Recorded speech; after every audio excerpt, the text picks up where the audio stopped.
ماه نور و رحمت و غفران کجا هستی؟ بیا ماه شوق و لذت ایمان کجا هستی؟ بیا ماه پرفیض و نیایش ها هر آسانیم بیا ما همه بر سفرت مهمان کجا هستی؟ ای شبستان قلوب مسلمین آخر بیا ای گذرگاه مسلمانان کجا هستی؟ بیا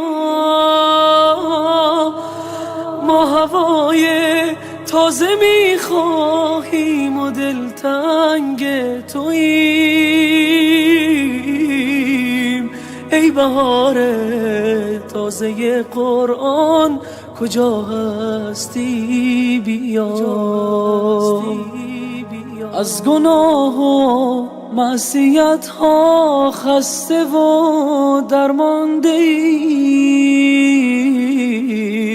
ماه عفو و بخشش رحمان کجا هستی؟ بیا ما همه مشتاق هر لحظه ز شبهای توییم ای فضیلت های بی پایان کجا هستی؟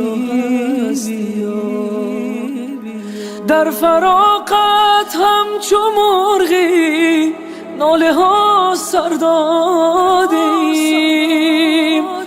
ما چو شمعی در غمت سوزان کجا هستی؟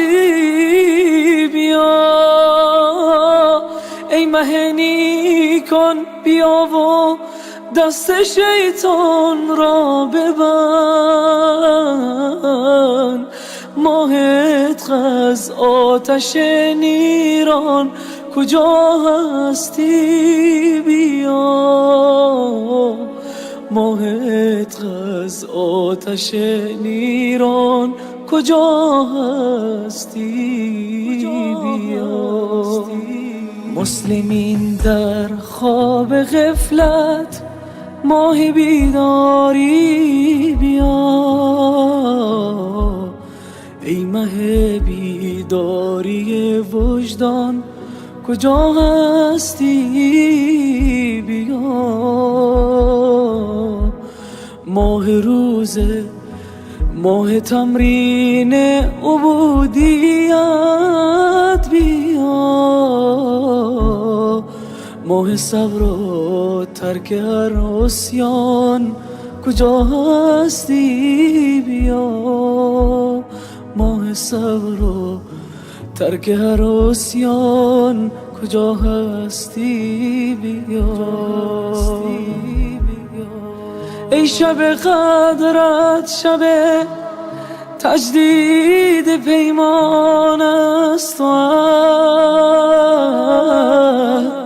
ما پر از درد و تویی درمان کجا هستی؟ بیا شوق افطار و سحرگاهت به سر داریم بیا ماه شعبان است و ما حیران کجا هستی؟